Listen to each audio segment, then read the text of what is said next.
All right, looks like I'm up here, and I think everyone can hear me. And I know Andrew just handed over the mic, so I'm going to assume that we're here and rocking. So thanks everyone for jumping in and taking a look at this presentation. My name is Chris, and I am the founder and CEO of Hoptimized Digital, where we do digital marketing, content marketing, website SEO, all things really digital marketing for craft breweries. And today we're going to do a presentation on content marketing. And the subheading for this presentation is that it's more than just Instagram posts. And the reason for that is because a lot of the questions that I get and some of the questions I've been actually asking in relation and coming up to this presentation were like about what else is out there besides Facebook and Instagram. What else can we be doing to promote ourselves, promote our content, so on and so forth. And I think that when I really thought about this, it's about a deeper meta strategy, and not Facebook meta, whatever they're called now, but like the strategy within the strategy, and that's content marketing. So what I figured we would do is have a conversation about content marketing today, and what really makes that up, and why this is effective, and how this can actually get you involved in more channels and more strategies than just Instagram posts. So let's jump into looking at what we're going to cover today. So we're going to start with understanding what content marketing even means in 2022, aka today. We're going to talk about the best distribution channels for breweries. I pulled together some data from a few different places to look at demographics and capabilities. We'll take a look at different content distribution channels. We're also going to make a case for amplified content distribution, and really that's about advertising and why that is important when you're thinking about content marketing. Then we're going to take a look at what good content even looks like. I have some data from posts that we've done. I have some thoughts on what I see working out in the feeds and in the channels these days. So I'll give you a look at that, and we're going to wrap it all together with a conversation about how this all works to drive sales for your brewery. So let's talk about content and what that actually means today. So what I mean by content is like any bit of photography, any video, any kind of social post, anything that has your brand messaging on it or is conveying some type of value for your business or your brand, that's content. Okay, if you're trying to push something out there that is related to a business, that's content. Okay, that's what I mean by that. And if you haven't watched the Bo Burnham special Inside on Netflix, you should totally go watch it. That shot that's over there on the left or the right, depending on where your screen is set up, is like he does a song about content. It's kind of funny, especially if you dealt with influencers. So highly recommend it. But anyways, this is what we mean by content, really anything with your branding or your value propositions on it. Now, the old content model, when rewind the clock, maybe even like 5-10 years ago, was kind of like a pull model. You would post a piece of content, and this was especially true for blogs. So if you wrote a blog, the search engines would kind of drive traffic to your blog. It's like search engine optimization. That's kind of what we're thinking about with that. But this kind of worked on the feeds too. So you could like post with hashtags, you could just post decent content, and the feeds, the channels like Facebook and Instagram, YouTube, they would actually bring eyeballs to your content. That's shifted. And as these platforms get better and better at earning money, and getting your money, it's only going to continue in the direction of the new content model, which is more of a push model, meaning that you put out content and then you've got to distribute it to different channels. So maybe you've got to post on other blogs. Maybe you have to post on your Google My Business so that you get this update out on the Google search results pages. Maybe you've got to put some dollars behind your YouTube videos or behind your social media posts in order to get eyeballs on it. And this is what I mean by the new content model, is that this is very much so a push style model. So let's talk about what channels actually work for breweries, because if we're going to say, all right, we're going to push content out, most breweries, and really a lot of small businesses for that matter, they don't have the resources and the time and the manpower to attack every single channel that's out there. And there's a lot, so it's not by no fault of your own. It's just there's a lot going on, so you have to choose which channels you're going to dedicate your resources to. And as a brewer, you probably want to know like what are the best channels. So I'm going to walk you through my process with this. First thing I think of with distribution channels for content is like some basic demographics, and age is absolutely one of those. It's especially relevant for craft beer because one, you've got a 21 plus requirement because you're selling alcohol. But two, like craft beer is not necessarily like of the craft beer drinkers don't fit right into like that, just turned 21, going to go rage and drink Trulies and Natty Ices, So they're a little bit older, a little more affluent, compared to the new age, just starting to drink. So like, that's why I've highlighted in some of these charts, you're going to see like that 25 to 34 age group, I think is really relevant. I think 35 to 44 is also pretty relevant too. And there's probably some really great research out there about, true age groups. One more thing to think of with these charts that I'm about to show you is that the age breakups, like you see there, like 13 to 17, 8 to 24, that's out of the platform. So that's what Facebook and Instagram are giving us. There isn't really a nice, neat way to go through and say, all right, I want to know how many 22-year-olds exist on Facebook, for example. So we're kind of subject to the data that we have. So we have to make some reasonable assumptions. But anyways, what you're looking at here is a chart that shows you the percentage of users in America for these different platforms, Facebook and Instagram being the two on this page. We can see that about 26% of Facebook users are 25 to 34, 33% for Instagram. Instagram has a little bit heavier makeup in that demographic, but you see a little bit of on the other side. So like 18 to 24, still a good chunk. 35 to 44, also a really good chunk. So age demographic wise, Facebook and Instagram are looking pretty okay, at least from that perspective. Let's look at some other channels though. TikTok, Twitter, Snapchat.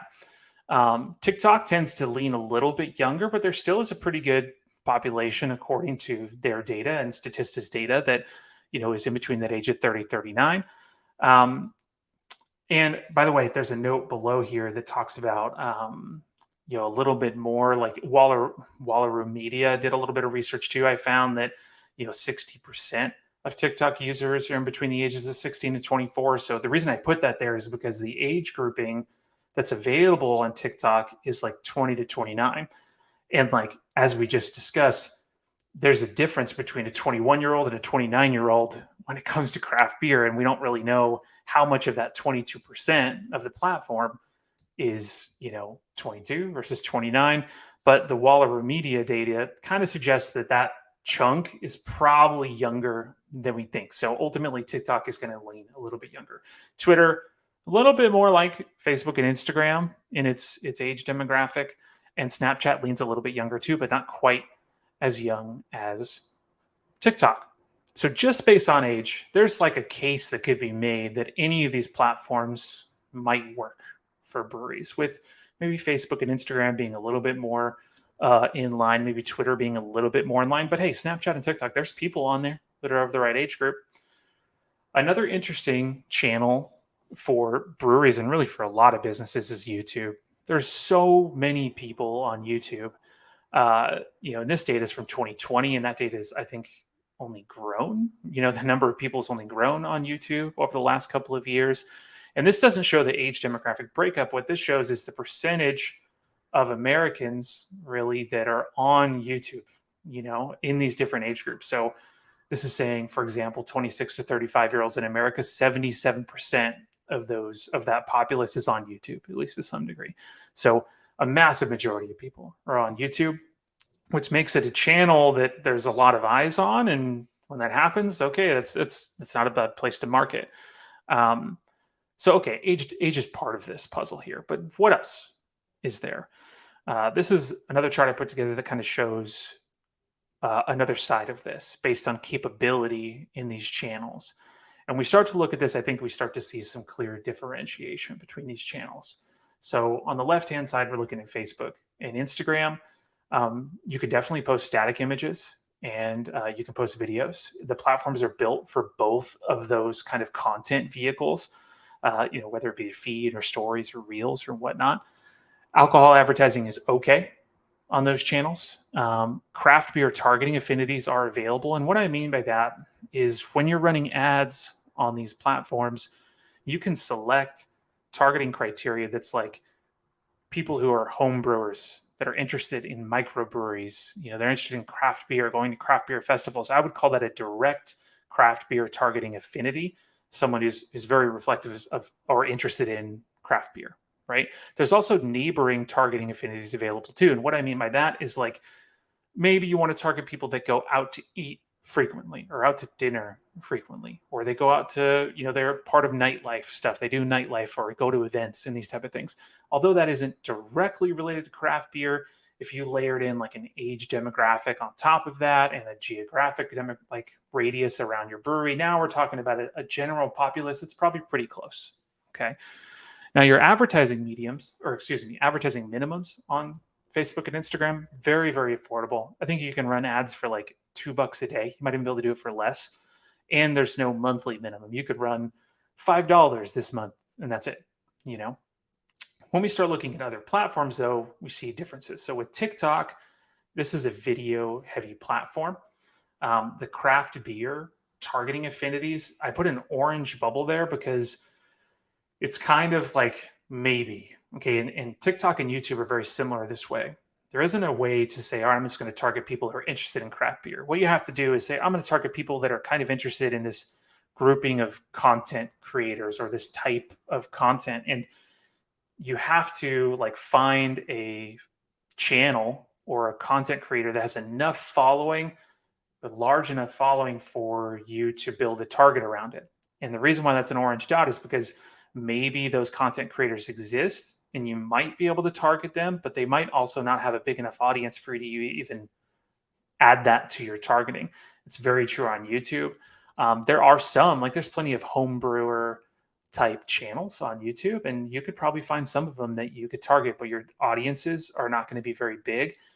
And especially if you narrow down your geographic targeting down to like your, 5 miles around your tap room, it's going to be so small that you might not even get any eyeballs with an ad like that. So that's why it's like an orange dot, because maybe, maybe not. However, there are absolutely neighboring targeting affinities available where you could target people that are the right age or the right geographic area, maybe some nightlife-esque, alcohol-esque type targets. With TikTok, your advertising minimums are higher.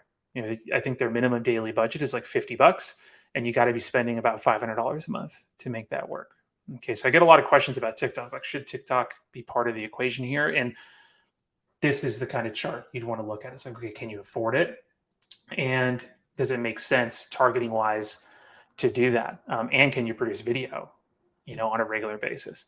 Snapchat's kind of similar, except for you can do static on Snapchat. Your craft beer targeting affinities, not quite there, but the advertising minimums are smaller. We talked about YouTube a little bit, absolutely a video platform. Although like, with Google Display, so if you didn't know, YouTube and Google, it's the same backend for advertising. Google is, or Alphabet owns YouTube. So you actually use the same backend to run ads on YouTube that you would through Google Display. And Google Display is like web banners, like banner ad or an in-app game kind of pop-up ad. You can run static banner ads on YouTube videos. It's possible, but I would classify that as like Google Display actually, and just using YouTube as a place, but it's not truly a video ad. You can also run video through Google Display too, and you've probably seen that stuff scrolling through a website. You see videos off to the side or between bits of articles or content, and that's kind of how that platform works. The thing about Google Display is that you're not going to have your direct craft beer affinities to target. This is very much so a neighboring target area. Nightlife, goes out to eat often, age demographics, that's about it. Doesn't mean that it's impossible or totally not, a channel you should check out, but like, just understand what you're getting into there. I put a column there for programmatic display and video. And if you've ever done any kind of media buying through like a radio or a TV type outlet, they call this media buying or demand side programming, that kind of stuff, DSP. And this checks all the boxes in terms of capabilities. You can run static, you can run video, you can run web banner ads, you can run connected TV video, and connected TV means like Roku, Sling. There's all sorts of really neat capabilities available when you buy this type of media. There's also really neat targeting capabilities. For example, you could run a geofence around your location. You could run a geofence around all the breweries or bars in your city, and then track people, mobile devices that are moving in and out of that geofence, and then target people that have moved into that geofence. So essentially, you could create an audience of people that are going out to breweries in your city, and run ads to that audience, push content out to that audience, which is really neat. The thing about programmatic display and programmatic video is that it's a little more expensive. Your daily minimums, are going to be about 33, but you can't really run an ad for 3 days. It's going to be about a month long, and you need to be spending about $1,000 a month to pull that off. So a lot there. And the question is, like, how do I make a decision? Like, how do I do which channel is right for me? So I put together some notes for you here. I think that the first thing, you got to decide on what format for your content is best for you. Like, are you going to be really good at doing the behind the scenes videos of your brewers talking, or of your management talking, or of your team talking, and then you're going to make that a very cool TikTok, Snapchat thing? Or are you going to take really great photography and do some really high-end cinematography and do product style videos and imagery? Then maybe Instagram and Facebook are more your style. So figure out what format works best for you, and figure out like what channels and really what format is easy for you to manage, that you can actually manage effectively, that you can get content out on a regular basis, and that you can operate within the platform. Like if TikTok or Snapchat or any of these just don't make sense to you, and you're going to have a large barrier to entry to even understand the platform, then maybe you need to make a different decision and work within a platform that is more intuitive to you or intuitive to your team, right? So you got to pick something that you can manage effectively, and then you've got to figure out what channels fit your budget. So, do you have enough budget to be able to run programmatic media ads and have the content, development done to get those out? Great, go for it. If you have a much smaller budget, then maybe look at one of these platforms that's a little more affordable to get started. Either way, whatever you do, my ultimate advice is start small, chalk up some W's in the wins column, and then grow from there. Figure out what works for you. Figure out what kind of content works with your audience. Look at your engagement and your KPI stats, which we're going to talk about some of that stuff later on. But then grow from there. So before you jump 2 feet or dive full into a channel, maybe try a few different things and see what fits for you and your organization. Okay, let's talk a little bit about ads now. Okay. And this really is a case for me to you about why you should be spending some money amplifying your content. Okay, the first part of this is that coverage is a lot easier with amplified content. So what I'm showing you is kind of a very basic calendar here, but essentially we've got 12 posts on this calendar. And then in amplification period, or a boost period, so to speak, I don't really like that word. It's kind of a bad word. I think the boosting button on some of these platforms is kind of a way for them to steal about half of your ad dollars. But anyways, you can run a post and spend some dollars behind it for a period of time. So, let's say you're running it for like 3 or 4 days. Because that post is being amplified into people's feeds, they're scrolling through the feed, they see your post come up in like the second or third post because it's an ad. You're getting coverage every single day that post is out there, as opposed to trying to post a new piece of content every single day and figure out what time of day you need to be posting and doing the crazy calculus it takes to figure out, what minute of the day and how many times a day and all that stuff to make happen. By the way, getting, this is February, the shortest month of the year, trying to get 28 pieces of content developed is a lot of content to feed, to have your feed always have something in someone's feed, or have your channel always have something on someone's feed. If you instead said, all right, we're going to produce 12 really good pieces of content, amplify each for a few days. Now all I need to do is get 12 done, which is way easier than 28, and put a few dollars, 10, $20 behind each of these posts, run it for 2 or 3 days. I have coverage 100% of the month. I'm showing up in priority placements in the feeds. And really, it's not that expensive to make that happen, especially when you compare it to the amount of hours and how much money those hours are costing you to get that content done. So coverage is part of it. Performance is the other part. Okay, so this is a couple of charts. They're not comparing each other. It's two totally different accounts. The time frame is the same, so from about November until February, the end of February. But like the reason I'm showing you this is because look at the reach and the impressions and the engagement numbers compared to the dollars. So in example one, they've spent almost $700 over the course of November, December, January, February, almost 4 months. Really, we didn't get started with that one until about December, even midway through December. So really, it's about 3 months, and they spent $700. That's less than $300 a month on ads. They reached over 16,000 people. Their ads were shown 61,000 times, and they got over 4,000 engagements on those promoted posts during that time. And for less than $300 a month, that is awesome. That ad budget is not that much. You can find $300 in your ad budget to get way more eyeballs on your content. The other post the other example here is a client that has a little bit more budget, and you can see the massive difference here. This absolutely, when you have more dollars invested in these platforms, it scales exponentially.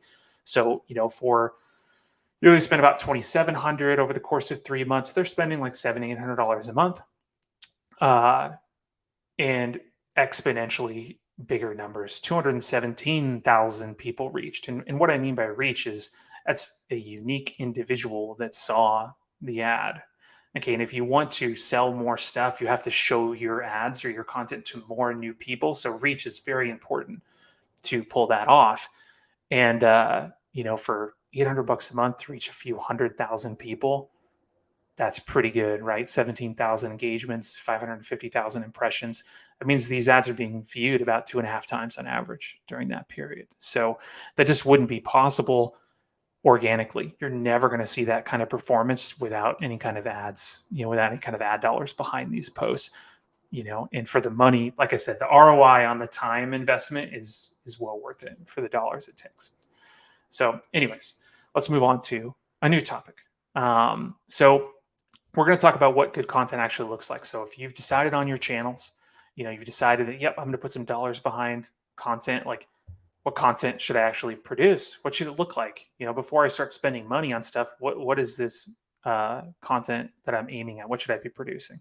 So we took a look at the content we've been doing over the last few months and put some notes down on what, and I'm going to show you some examples here in a second too, but like what is kind of working, some general criteria and what we see work. Keep in mind that our advice and the way that we approach this stuff, even ourselves, is like it's very situational to each brewery, to each client, because your market, your content, your beer, your audience is a little bit different than everybody else's. So what works in one place might not necessarily work in another place. So you've got to, make it a practice to review your data and make decisions based on that data. But there are some general practices that I've seen work across all platforms, and that's what these notes are. So what have you seen perform well? Imagery and video forward content. If you're featuring the image without a ton of text overlay, without a ton of editing, and if it's a good quality image, then that stuff tends to do well. Same with video, right? If you are having a message associated with that post, affirmational, positive, if it's very message driven, like if you have a social cause or a certain thing that your brewery is about, reinforcing that message in your content tends to do well for the posts that we're managing. Humor sometimes works, sometimes it doesn't. Sometimes we make a post that's funny, other times it tanks. It just gets, and by tank, I mean it just doesn't get much engagement. We haven't really got a whole lot of situations where people have been like negative or visceral in the comments or anything like that. But when it just doesn't get a whole lot of engagement, even though it comparatively has the same amount of reach and impressions to other posts, that tells us it probably tanked. And that happens sometimes with humor, but sometimes you can hit it on the head. So you've got to be careful with it, but it can work. Beer releases and beer features, those always do well, as I'm sure everyone here knows. When you release a new beer, that tends to work in the marketplace and with craft beer drinkers.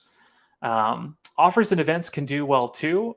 Same with like lifestyle focused content, but like it's easy to overdo those things. So if your feed is like always about the sale you're running, the BOGO or the free beer or the dollar off or whatever, then you're probably overdoing a little bit and people just kind of tune out. It turns more into like a magazine ad section, on your feed. So you got to pepper in those offers. You got to pepper in some of those special events alongside other, content that is performing well, like we've talked about, image forward, affirmational kind of messaging. Lifestyle focused stuff is the same way. So if you're running a brewery Instagram and all of your content is about hiking, probably not probably not good, right? You want to mix in some of that lifestyle focused stuff, but be careful not to overdo it, because you'll just see your engagement start to fade off over time. So let's look at some examples of some things that we've done. So as you can see here, like very image forward content when we're running something about the brewery, when we are running an image, like that one on the left, this one did really well, 761 engagements on this post. And it's just a picture of their team. We didn't even have to edit it. They had a really good photographer take this photo. We just got it up there, and it performed really, really well. The center image, this is what I mean by like message focus. Like this brewery is all about community. It's about experiences. We reinforce that message frequently. And this post, did quite well with it. Not too much text overlay, but the image is also kind of cool, so that worked out. Beer features, beer announcements, that kind of stuff does well. More examples here. The one on the left, the never settle can, this one was cool because like it's a photo and the message at the same time, because they put their message on the can. It was like a double whammy here. So that one did pretty well. Oops, sorry. That one did well. Also, like, I'm giving you my secret weapon here. Dogs always crush it. Whenever we post about dogs, so we kind of keep it as our secret weapon when we need to get some extra engagement for the feed. Like, hey, we got any dog posts? So if you're a brewery that caters to dogs, or you're dog friendly, get those photos of those dogs and then just save them. That's your secret weapon for getting some extra juice out there in the feeds. Also, we've started doing some more posts like this, where it's a beer feature. We're using this kind of stuff for releases where the label art is part of the background as well as on the can. I'm sure you guys have seen content like this out in the feeds. This is, I don't have a whole lot of data on this. We've recently really started feed these into our content mix, but I really like this content. The stuff I see out in the feeds that I'm not doing and somebody else is doing this, I'm like, damn, that looks awesome. We should do more of this. So these are some examples that we've worked on recently, but I think this stuff is going to work really, really well. Check back in with me 2 months after I get the data, but I expect good things. Okay, so we talked about a lot about content, what good content looks like, why you've got to advertise your content, all this stuff. But like, how does it actually work to drive sales? Like, how do we know that it's even working to drive sales? Well, the first thing we've got to do is we've got to measure stuff. Okay, so I made a note of some key performance metrics that I think are important here. First and foremost, revenue is the number one important thing. And that as a business owner, hopefully whoever you're working with for marketing knows that too. No matter what, if you're not driving dollars, then it's not working, So with that said, there's a couple different ways to look at money. You've got to look at your month to month, of course. We're looking at March versus April and moving into, summer, May, June, July. Hopefully we see an increase, especially as the season goes on. But sometimes month to month or even week to week data can be misleading, especially as the season slows down into the colder months. Your December stats might not be good as November. December might be better than January. So that's why year over year revenue is really, really important. And hopefully you're keeping track of that. Hopefully you have that data somewhere where you can take a look and measure your day year over year, your week year over year. And that's truly gold as a marketer too, is we want to look at year over year stats, to see if we're having an impact. It's also kind of strange right now too, because of COVID last year, like your year over year stats are going to be really weird because last year was a really weird year. This year is also a little bit weird. So there's a lot of asterisks on this stuff, but still it's some of the best data that you can get. Aside from revenue, though, there are metrics for your social accounts, for your advertising accounts that kind of indicate that you should see increased revenue down the line very soon, hopefully. Those are reach, impressions, frequency. If you don't know what those are, real quick, reach is the unique number of people your ads are shown to, or a unique number of devices. Impressions is how many times your ads were seen. So that's per person. Really, frequency is the ratio between those. So one person could see your ad multiple times. That would be multiple impressions. Your average frequency across your entire audience is what that number is how many times your ads were seen per person. Engagements and follower growth are also important here too. If your ads or your content is being engaged with more frequently, or one piece of content is being engaged with more frequently than another piece, then that's an indicator that, hey, that content's probably pretty good. So that is a good KPI to measure. So is follower growth. Getting a bigger audience, good. So like I didn't write it here, but like I guess there's a mention of emails, but email opt-ins are also a good metric. If you're growing your email audience, that is going to ultimately lead to sales. Email tends to be one of the best channels for driving actually driving sales. So email opt-ins are an important part of that puzzle too. Advertising KPIs similar. Reach, impressions, frequency are really important. If you're doing really advanced stuff with geofences, you can actually track the amount of foot traffic coming into your brewery through your geofence and then measure that against your ads, which this is really neat, fascinating stuff. It's kind of like it's not really new technology. This stuff has been available for advertisers that have huge budgets, but now it's becoming more available for smaller businesses with smaller budgets. But essentially, you could run ads out in the web and see how much foot traffic they're actually driving in to your brewery, and then do some math on your average dollar per visitor, and you could probably do some ROI figures there for how effective your ads are and how much money you're making off those ads, right? Emails, real quick note on that. Deliveries are an important number to measure.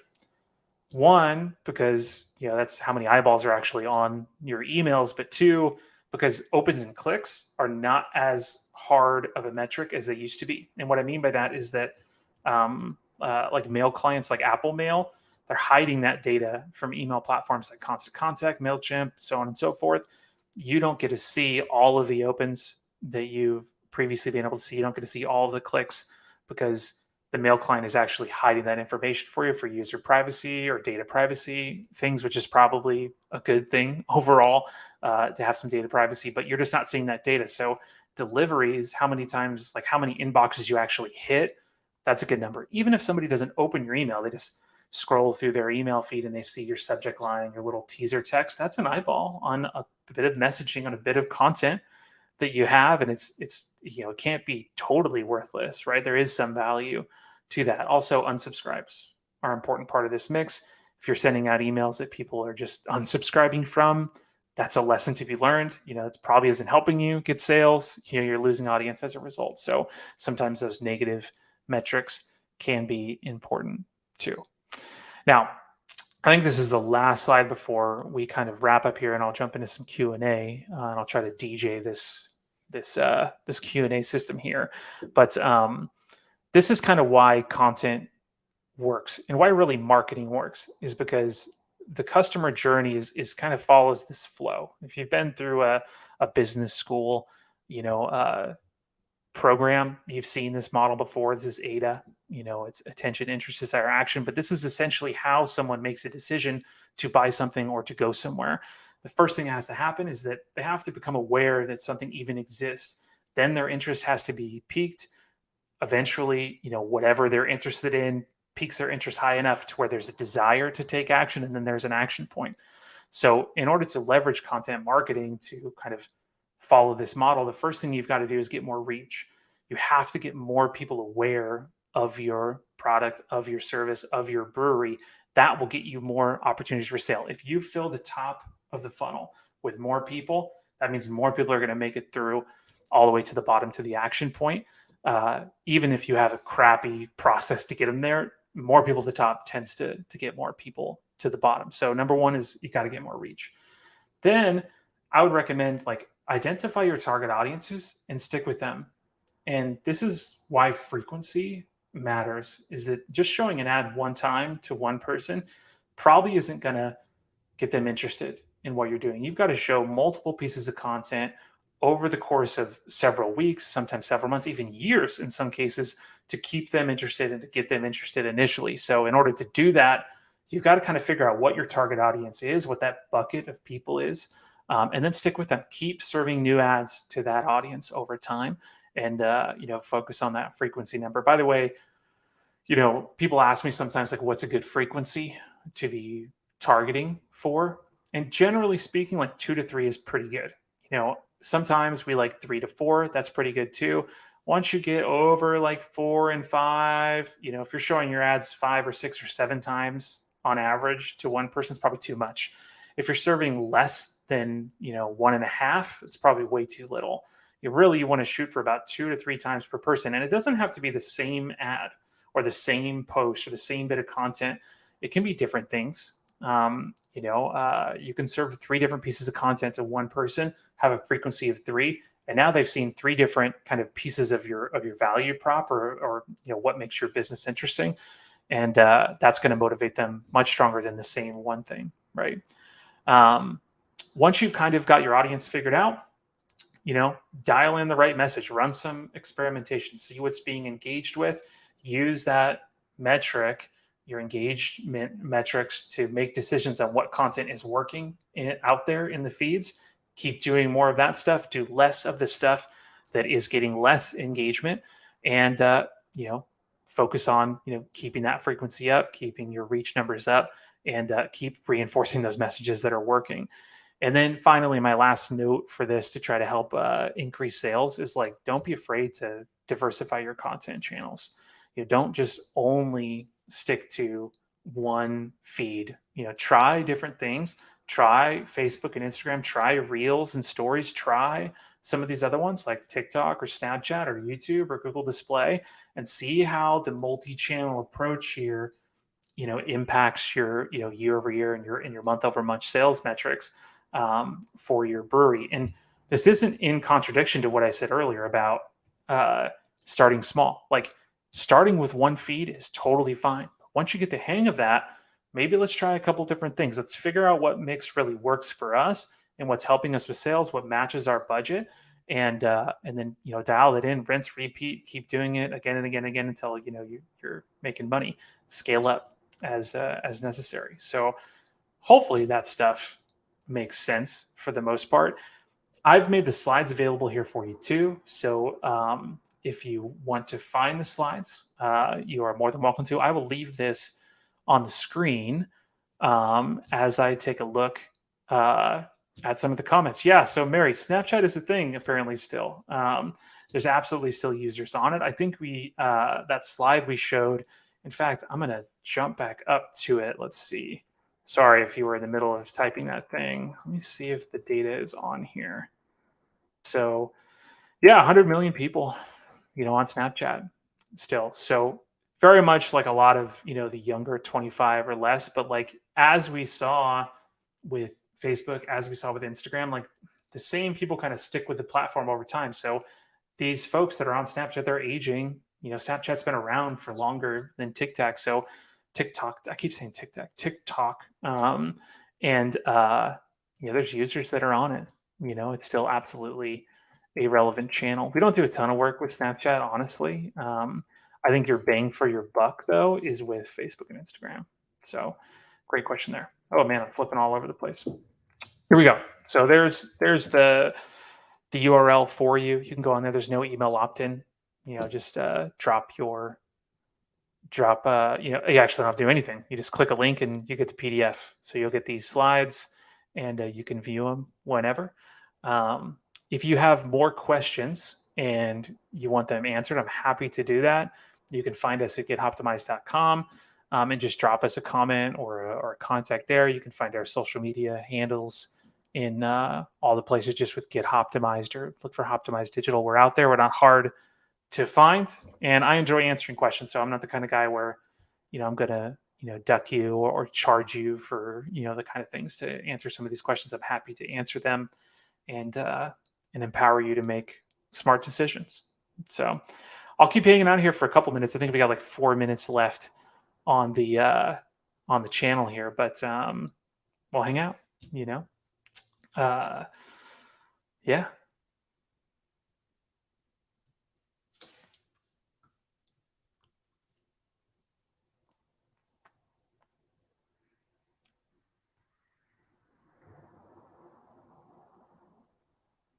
Oh, something else that's really interesting too. So I've got like 2 minutes left here, but I didn't have time to put this in the slides. I wanted to was like how to create good content. I actually nixed it from the presentation, and one of the tools I was going to mention was Canva. I think Canva is great for whipping stuff together. It's affordable. It's easier. Um, and I'm a huge fan of using that platform to get content out there and to kind of manage your content. Uh, Question came in, yeah, Facebook algorithms are a humongous pain in the ass. Absolutely, I hate them. They drive me insane. That's why ads I think are important. And your question is like bare minimum you'd say to Nano Brewery should spend on Facebook ads. I have clients that are spending $300 a month, and getting results. That one of the slides I showed you with the data, they're getting, you know, several thousands of people reached every single month with $300 a month. I would say that's probably about where you want to be advertising budget wise. Anything less, you've really got to restrict your audiences. We talked a lot about frequency here. Like if you spent $100 and only showed your ad once to a large group of people, you're never really going to have enough traction to turn any of those people into like people coming into your breweries. You're going to hit some. It's better than nothing, but I'd say you've got to be spending enough to try to get enough frequency. And if you have a very large audience, a couple $100 isn't going to get there. So you got to kind of shrink it down to maybe a smaller geo. Maybe instead of 5 miles, you're running a 3 mile geography around your brewery. Maybe instead of all ages 25 plus, you're running 25 to 30 or 30 to 35, so that you can serve your content or promote your content enough times within that audience for it to actually get traction. So a few $100 a month to answer your question. Very great question.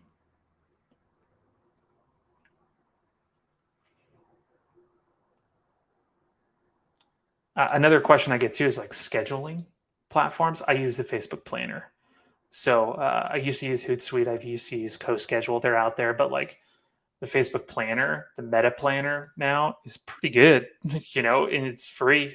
So if you're just doing Facebook and Instagram, that's fine.